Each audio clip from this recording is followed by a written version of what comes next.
Has Israel gone beyond defending itself? Yes. End of discussion.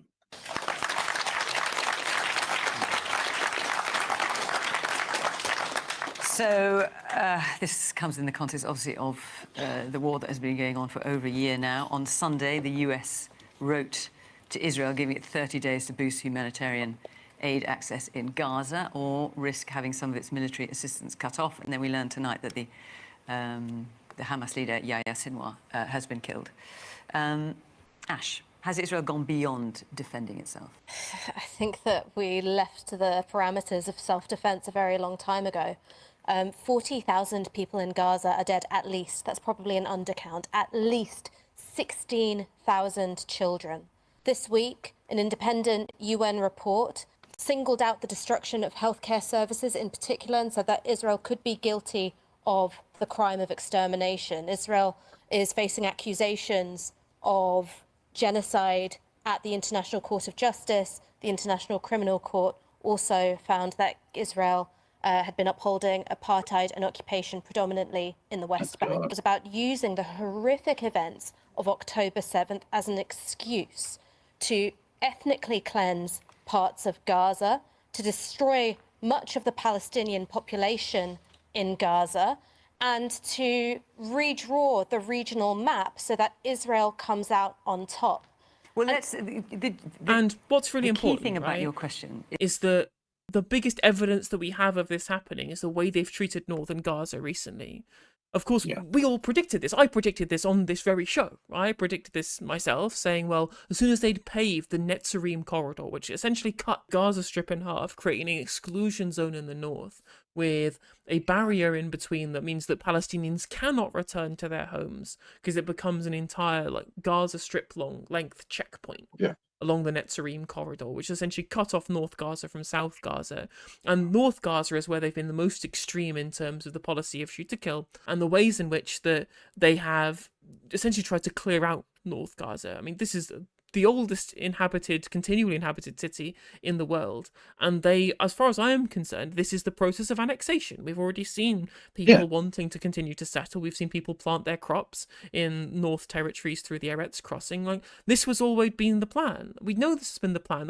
At the very start of the war, a member of the Knesset, I believe, or a member of the government said they need to lose land. It's all that Palestinians understand. And we're meant to believe that they weren't trying to do this from the start, given that the Likud Party charter says from the river to the sea, there will only be Israeli sovereignty, right? They believe in their divine right to Judea and Samaria.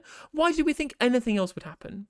Would Israel defending itself look like if it hadn't gone too far? What is that? I think that's a really important question because you have to look at what is most in the interests of civilians, both Palestinian and Israeli. There was ceasefire for hostages deals on the table as far back as last October. And part of the reason why Netanyahu kept rejecting it is because he thought he could push his part further. And so that has endangered Israeli civilians. They've been subject to rocket attacks. It's endangered the lives of those hostages who are still in Gaza. So what do you think in utter savagery? What do you think Israel should have done on the 8th of October? I think what they should have done is negotiated for those hostages back and also put negotiate a peace with process. Hamas. Yes, and put a on peace the day process. After the attack. Yes, and I'll tell you why. I'll tell you why. I can hear you laughing in the background. Nothing that the Palestinians have done has resulted in the advancement of their cause. When they've chosen peaceful means, like the Great March of Return a couple of years ago, Israeli forces opened fire and killed over 200 people. Okay. All right. No, I hear what you're saying. But I think this is a really important question because we've talked about the war, of course, rightly, the war going on. But this is not a question that has been asked, and I'm really interested to see what you... A war suggests two sides fighting. Not one side remorselessly slaughtering and then a dozen rockets that do no damage. That's a bit asymmetric, isn't it? You have to say about it, Konstantin. The idea that in the wake of the largest terrorist attack in living memory in Israel and around the world, the solution to that was to negotiate with the people who not only did it, not only murdered over 1,000 people and raped women and took hundreds of hostages and dragged them off, but also have continued to commit themselves to repeating that attack again and again and again. The idea that you could possibly negotiate with these people when they continue to promise to repeat their terrorist attack. The man who was killed today was appointed to replace the man who was assassinated, who was the previous leader of Hamas, in order to demonstrate the commitment to this. Jeremy Bowen of the BBC just a few days ago interviewed one of the leaders of Hamas who refused to commit to his two-state solution, who refused to abandon the cause of terrorism. My point to you is there's an option on the table for Hamas, which is to hand back the hostages they've taken, to withdraw the threat that they have given repeatedly through their various leaders, to repeat the terrorist attack of October 7th, to hand over the terrorists who committed those atrocities for justice, and then Israel, of course, must immediately stop hostilities and negotiate for peace. And I'm sure they definitely will.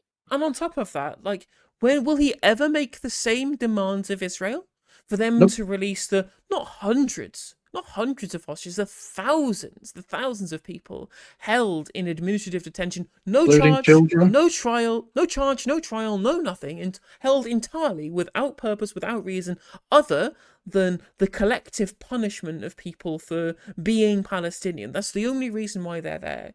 Let's be real upon this. Not indeed to stop the hostilities, because occupation, belligerent occupation, is continued hostility in violation of international law. This has been proven by the International Court of Justice, by the International Criminal Court. Their occupation is illegal and it is belligerent. That is a continued hostility. There are still people held hostage there. Will he make the same demands of Israel if they are supposed to be approaching a peace agreement? Will he fuck? Will he fuck? Of course he won't. Of course. I think this logic that you do what we want or we'll keep bombing you, it sounds exactly what a Hamas leader would say, because the number of dead on October 7th, that's been life in Gaza almost every year at the hands of Israeli bombardment. If you want to talk about hostages, look at the thousands of Palestinians held in military detention, often Many of them who've attacked Israelis and with many of knives whom and have terrorism. never been convicted of anything, including children and a woman in her 80s with Alzheimer's. If what you want to do is go down a road and go, okay, unless you do what we want... Do you agree that Hamas should hand back the hostages? Should they hand back? Of course I do. And there should be, there so should also be a ceasefire. let's call on them to do that. I haven't finished this thought. Right? If you keep going down this road, that violence can be endless until you do what we want, that is the exact same logic that you are decrying. No, All right, I'm saying Hamas should She's hand back the free rights, hostages. yeah. Do you agree with that? Yeah. Should withdraw the threat of repeating October 7th. I've said repeatedly Yes. that there should be a ceasefire for hostages. But should they withdraw the threat of repeating October the 7th? Should they hand back the hostages? Should Israel stop doing October the 7th every f***ing day? You're killing hundreds of people. It's mowing the lawn.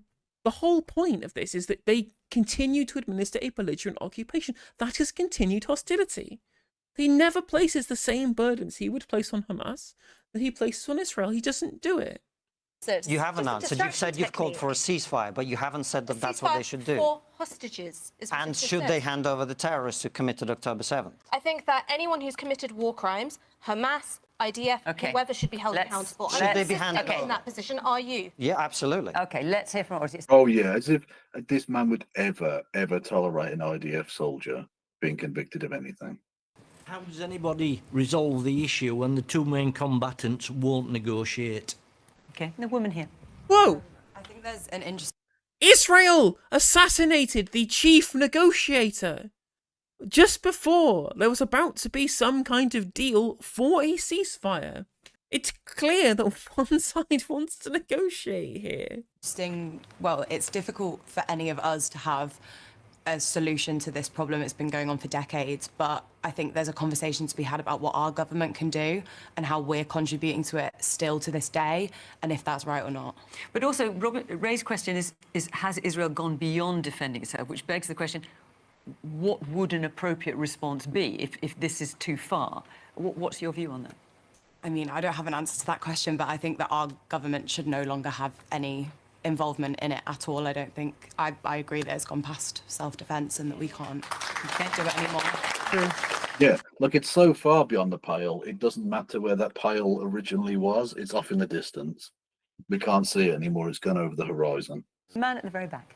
Isn't this really about keeping the Israeli Prime Minister in power? Because as soon as the war stops, the hostages are returned and there's a peace treaty, he will be probably out of power, will be ousted out of power. So isn't it really about keeping him in power, really? And in terms of the question of yes, there are a lot of people in Israel particularly who feel that.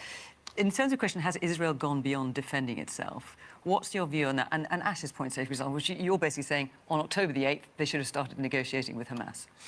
I think that there's an element of they should have targeted the terrorists, but done it in a more precise way. Well, no, they should have been negotiating long before then, and then October the 7th couldn't have happened. Exactly. If they'd have bothered trying to actually engage with some kind of resolution to the conflict, rather than deliberately ensuring that it would escalate. Because you've got to remember that in the run-up to October 7th, first of all, on the 6th of October, literally the year 2023 was described as the most deadly year for Palestinians in decades. On top of that, they'd already done incursions into Jenin, into Nablus, into Ramallah, into the Al-Aqsa Mosque compound, right? They literally were attacking civilians worshipping an Al-Aqsa Mosque in the year before the attacks and during Operation Al-Aqsa Flood. Like, they'd already done that. They'd already done this kind of belligerent actions on top of the occupation itself. They'd already been doing this already. They'd already been doing their own attacks on Palestinian civilians before now. Woman in the glasses. You have got your hand up, haven't you, now, with the glasses? Yes. Yeah, hi, thank you. I am a doctor here, and I am a British Palestinian who I have family in Gaza at the moment. Israel had, since after the 7th of October, been bombarding hospitals, killing children. There is a report just being released a few days by the New York Times of the 65 hospital team who are healthcare workers who've been to Gaza in the last year, and they detailed with evidence that Israeli soldiers, they've been targeting deliberately, killing children directly in the head and in the chest.